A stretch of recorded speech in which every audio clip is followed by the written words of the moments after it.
I was in a session a few days ago with a woman, an intelligent, successful woman in her late 40s, who looked at me with that mix of frustration and pain that I know all too well. "Why do I feel like I'm never enough?" she asked me. "I do everything right. I'm loving, attentive. I don't cause problems, but I always have this feeling that he has one foot out the door, as if he's waiting for something better." And in that moment, I realized something I've been observing for years but had never articulated so clearly. She was trying to be chosen at the wrong moments. Because, you see, there's a vast difference between a man who is in a relationship with you and a man who consciously, from the deepest part of his being, has chosen you as his life partner. And that difference doesn't manifest where we all think it should. The real masculine choice doesn't happen when you're radiant, when everything is perfect, when you're that impeccable version of yourself that you think he needs to see. The true choice happens in a completely different territory, in a place most women don't even suspect exists. What I've discovered after years of observing these dynamics is something that will sound strange at first, but once you understand it, will completely change the way you relate. The real masculine choice, the one that transcends words and romantic gestures, happens when he is at his most vulnerable, when he sheds all the armor he's been wearing since childhood and looks at you in silence, evaluating something even he doesn't consciously understand. That moment doesn't come when you're perfect, when you have everything under control, when you're the woman who never complains and always smiles. It comes when he is emotionally naked, when something in his life isn't working, when he feels lost or confused. And in that fragility, his primal brain activates an emotional survival mechanism that very few men experience in their lives, the search for authentic safety. In that critical moment, he's not evaluating whether you're beautiful, whether you cook well, or whether you're the perfect company for his friends. He's measuring something infinitely deeper and more decisive for his emotional future, whether he can exist imperfectly by your side without being judged, corrected, or rejected, whether he can show his fragility without you going into rescue mode, without you turning into his mother or his therapist, without you interpreting his pain as a failure of yours that you need to urgently fix. And this is where most of us, without realizing it, miss the most important opportunity in our romantic lives. Because when we see the man we love in a difficult moment, our most natural, most feminine, and seemingly most loving instinct is precisely the one that makes his brain register. With this woman, I can't truly be myself. Let me share something that revolutionized my understanding of relationships.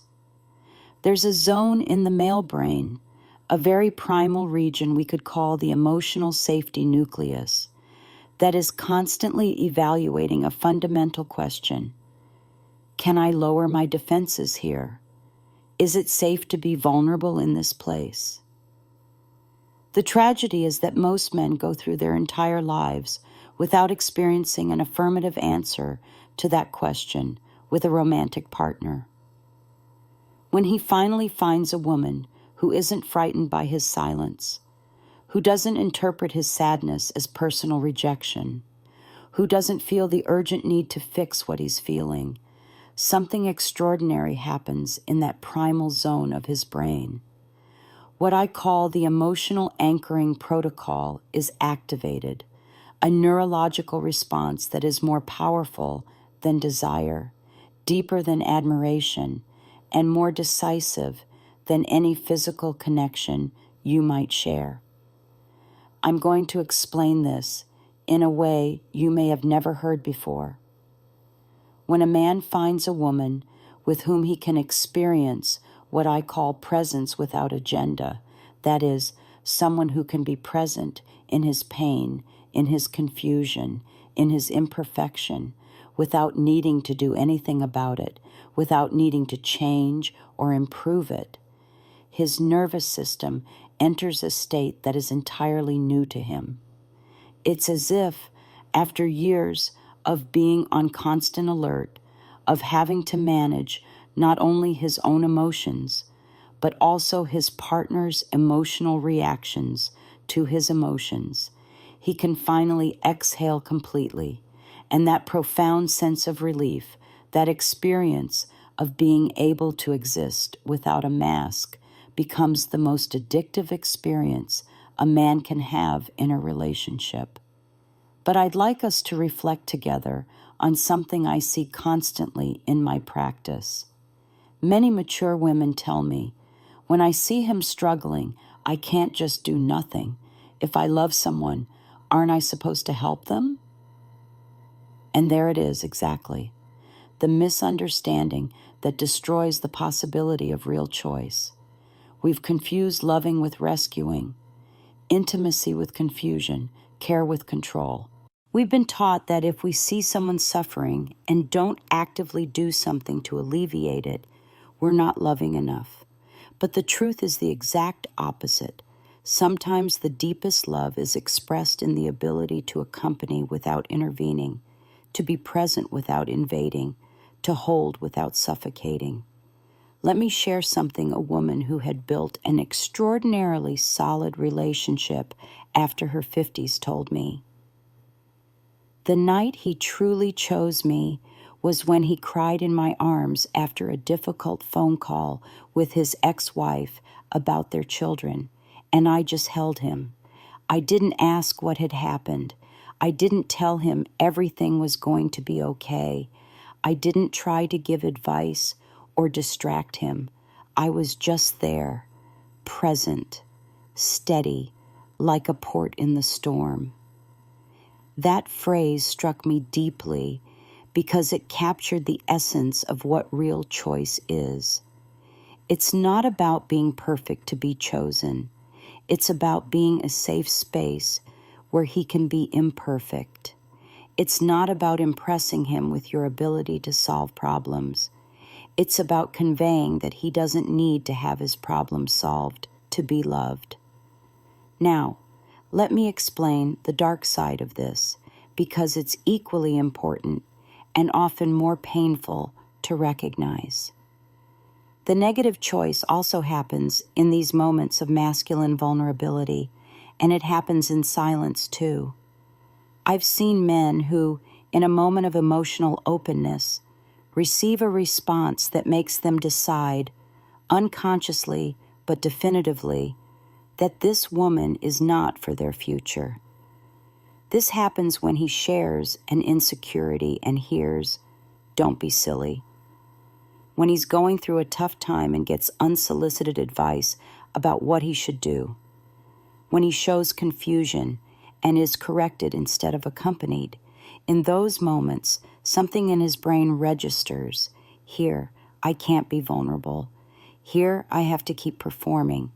This doesn't necessarily end the relationship immediately.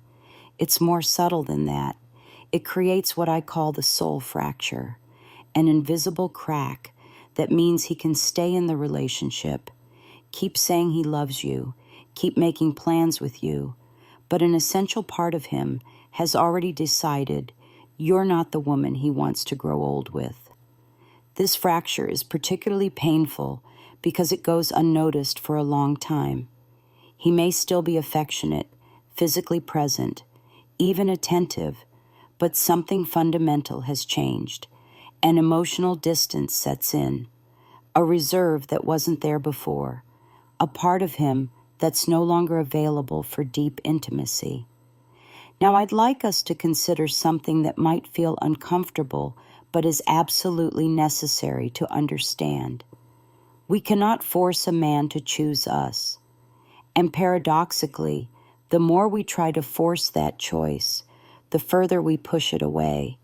It's like trying to hold water in your hands. The harder you squeeze, the more it slips through your fingers. Genuine choice can only happen in a space of absolute freedom, when he feels he could choose to leave and you'll be okay. When he senses you don't need him to be complete, but choose him from your own fullness, that's when his primal brain activates the response that says, "This woman is different. With her, I can build something real." This brings me to something I observe constantly in women who are chosen again and again, even in mature stages of life. They're not necessarily the most beautiful, the youngest, or the most accommodating. They're the women who have developed what I call emotional sovereignty, the ability to stay steady in their own center while accompanying the other's emotional process. These women have understood something fundamental. They're not responsible for their partner's emotions, but they are responsible for their own reactions to their partner's emotions. They can see a man go through difficult moments without feeling it's their job to fix those moments. They can witness masculine pain without interpreting it as a threat to the relationship. Let me tell you what happens neurologically when a man finds this type of woman. His cortisol, the stress hormone, drops dramatically in her presence. His oxytocin, the bonding hormone, rises. His parasympathetic nervous system activates, meaning he enters a state of calm and regeneration that he rarely experiences in his adult life. This neurological regulation is so powerful, so restorative, that his brain begins to associate your presence with profound well-being. And that association, that involuntary bodily response, is far more decisive for lasting love than any physical or intellectual attraction you might share. But let's reflect on something that might surprise you. This regulation doesn't happen when you're perfect, but when you're predictably stable, when he can anticipate that you'll respond with emotional balance, not drama or chaos, when he knows he can share his concerns with you without you making them your own, without panicking, without interpreting his inner world as a reflection of your worth as a woman. And here's what many women misunderstand. Emotional stability doesn't mean coldness. Balance doesn't mean disinterest. On the contrary, it means you have the maturity to love without losing yourself, to give without emptying yourself, to accompany without merging. Let me explain the difference with a metaphor I like to use. Imagine he's going through an emotional storm. The immature woman jumps into the storm with him, gets soaked, gets scared, tries to stop the rain with her hands. The mature woman becomes the shelter. She's there, solid, warm, but not destabilized by the storm. He can come in and out of the shelter when he needs to, knowing it will always be there, intact and available.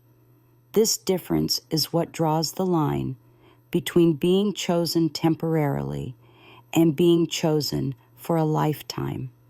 A man may be attracted to the woman who jumps into the storm with him, but he will choose to build a future with the woman who can be his constant shelter.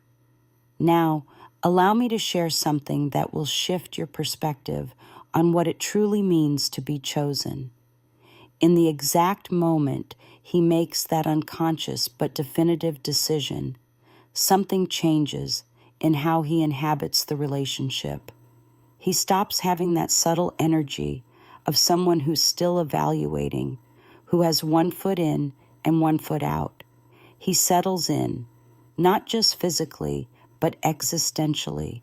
He starts including you naturally in his future plans, not because he has to, but because he wants to. His body relaxes completely when he's with you, because he's finally found a place where he doesn't have to be on guard. And you feel that difference because the body doesn't lie. Men who have been truly chosen by emotionally sovereign women describe the same sensation over and over. It's like I can finally breathe fully. They don't say, "She makes me feel better." They say, "With her, I can be real." And that difference is fundamental because it points to where the true feminine power lies in relationships. Our power isn't in being perfect. It's in creating safe spaces for imperfection. It's not in always being happy. It's in being stable in our own emotions. It's not in having no needs. It's in not making the other responsible for meeting them. Let me tell you something I observe in relationships that transcend time and difficulties. Both people have chosen each other, not from lack, but from emotional abundance. Not because they need each other to feel complete, but because life is richer, deeper, more meaningful when they're together.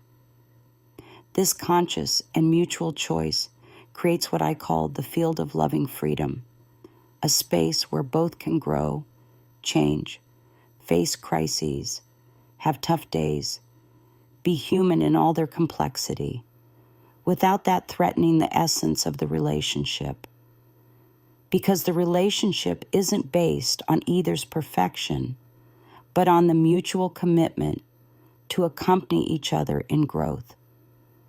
This brings me to a reflection I want to share with you, especially if you're a mature woman who has experienced romantic disappointments. Perhaps we've been seeking to be chosen instead of learning to choose consciously. Perhaps we've been so busy proving our worth that we've forgotten to evaluate whether he truly has the emotional value we deserve. Because real choice is always mutual. It's not just about him choosing you. It's about both of you choosing each other from clarity, from maturity, from the recognition that you're together, not out of fear of loneliness, but out of love for deep, conscious companionship. So the question isn't just, how do I make him choose me? But also, is this man someone I want to choose? Does he have the emotional capacity for real intimacy? Can he see my humanity without trying to change it? Can he be present in my difficult moments without running away or minimizing them? Because a woman who has chosen herself first, who has made peace with her own emotional complexity, who has healed her wounds of abandonment and developed a loving relationship with herself, that woman isn't desperate to be chosen by just anyone. She's available for a mutual and conscious choice with someone who matches her level of emotional maturity. And when two people meet at that level of development, the choice isn't something that happens once at the beginning of the relationship. It's something they consciously renew every day, not out of obligation, but out of genuine recognition that they've found something extraordinary, a companionship that honors their full humanity. This is the difference between relationships that survive and those that thrive. Those that survive are based on need, fear, or habit. Those that thrive are based on renewed choice, mutual growth, and the continuous celebration of having found someone with whom life becomes deeper and truer. When a man chooses you from this place of emotional maturity, he doesn't do it because he thinks you'll never face difficulties. He chooses you because he trusts you can face difficulties as a team, because he feels he can be vulnerable in crises without that being used against him later. This trust is built moment by moment in the small daily interactions where he shares something personal and you respond with presence instead of advice, where he makes a mistake and you approach it with curiosity instead of judgment, where he's stressed and you maintain your emotional center instead of absorbing his stress as if it were yours. Let me share something I find fascinating from a psychological perspective. I've observed that men who have experienced this kind of conscious choice develop what I call deep emotional loyalty. It's not about fidelity out of obligation or fear, but a genuine recognition that they found something extraordinarily valuable they don't want to lose. This emotional loyalty manifests in very concrete ways. When other women approach with romantic intentions, he doesn't feel tempted because he knows what he has with you can't be easily replicated.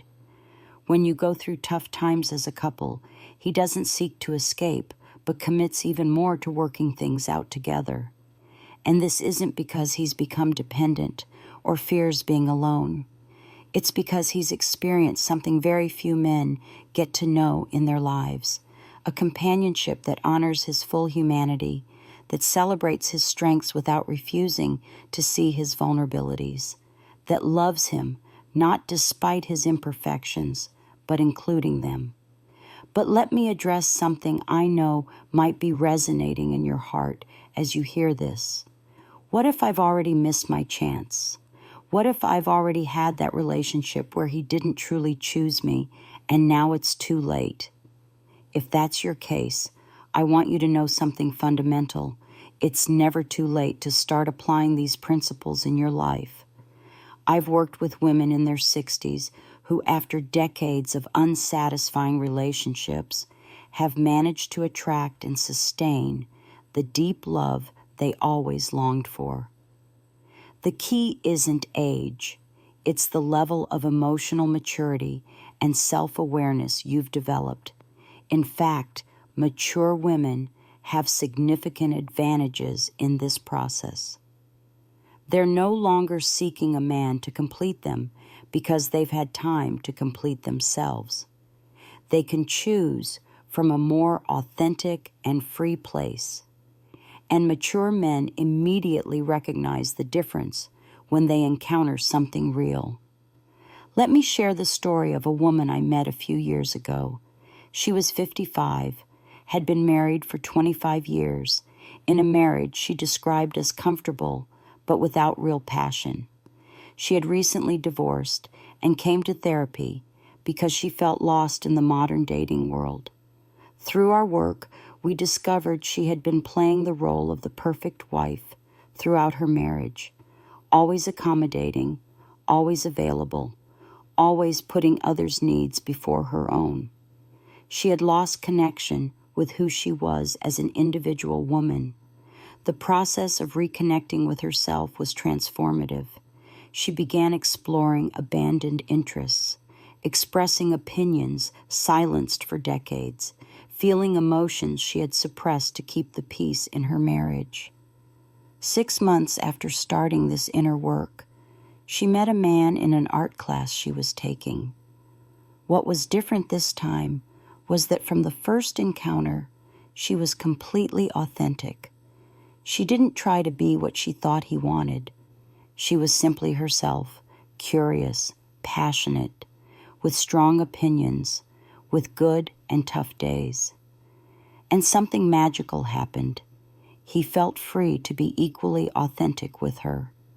Their conversations were deep, their silences comfortable. Their differences of opinion became fascinating explorations instead of conflicts to avoid.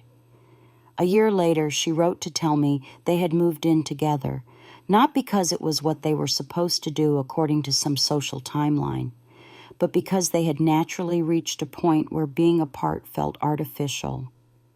"It's the first time in my life," she said, "that I feel someone chose me for who I really am, not for who I was pretending to be." This story illustrates something fundamental. It's never too late to experience real love, but first, you have to be willing to be real. And being real means accepting that you'll attract fewer people, but those you do attract will be genuinely interested in who you truly are.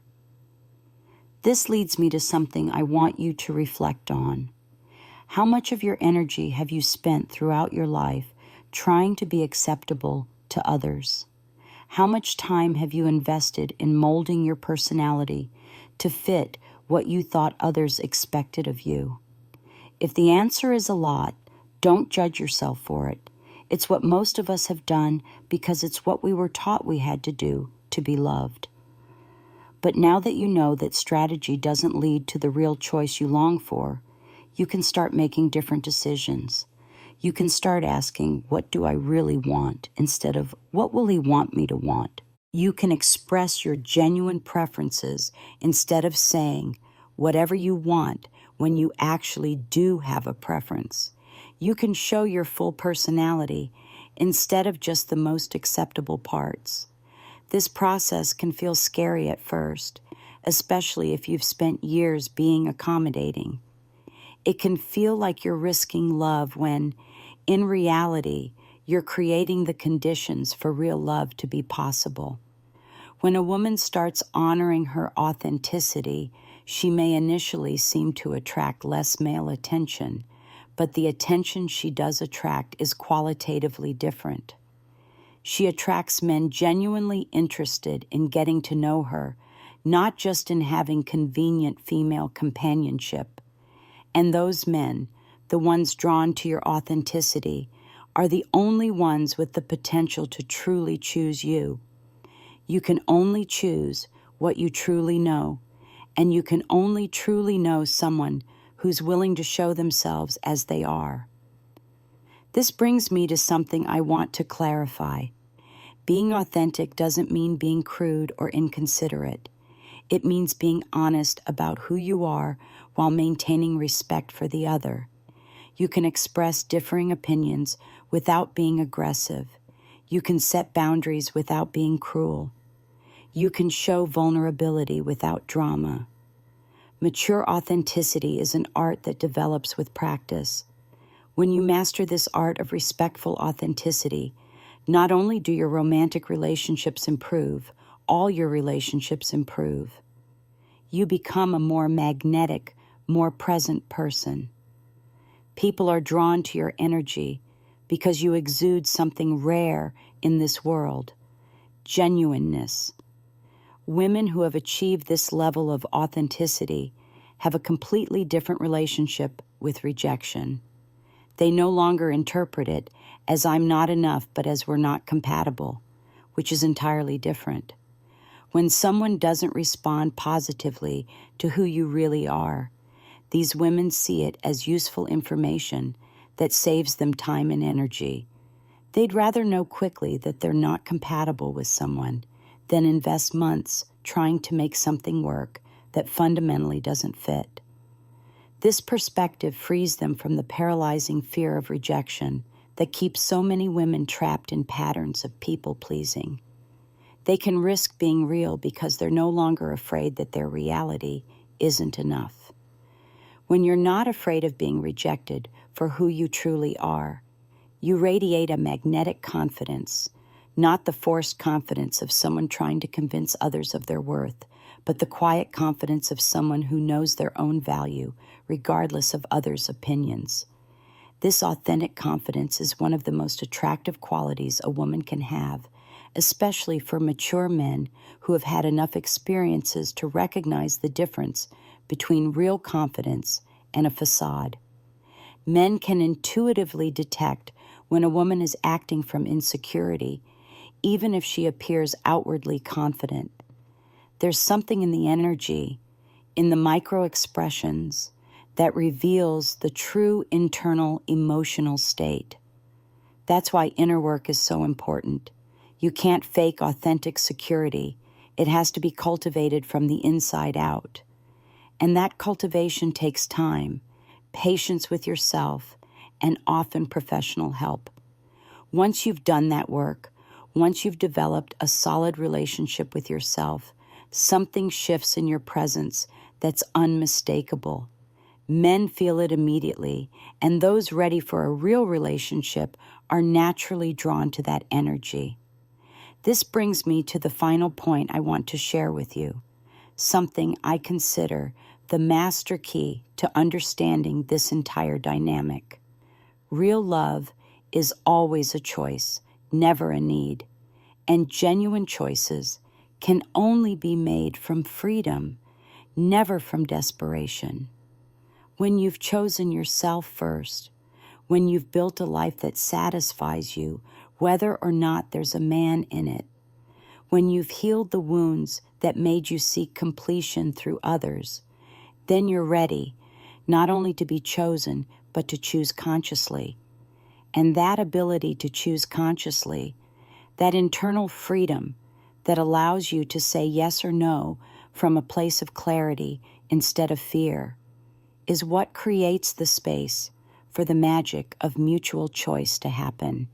Because in the end, that's what we're all seeking, not just to be chosen, but to participate in a mutual and conscious choice, where two free people decide to build something beautiful together, not because they need it to feel complete, but because they recognize that life is richer, deeper, more meaningful when lived in the conscious companionship of someone who can truly see you, value you, and choose you day after day, from love and not from need.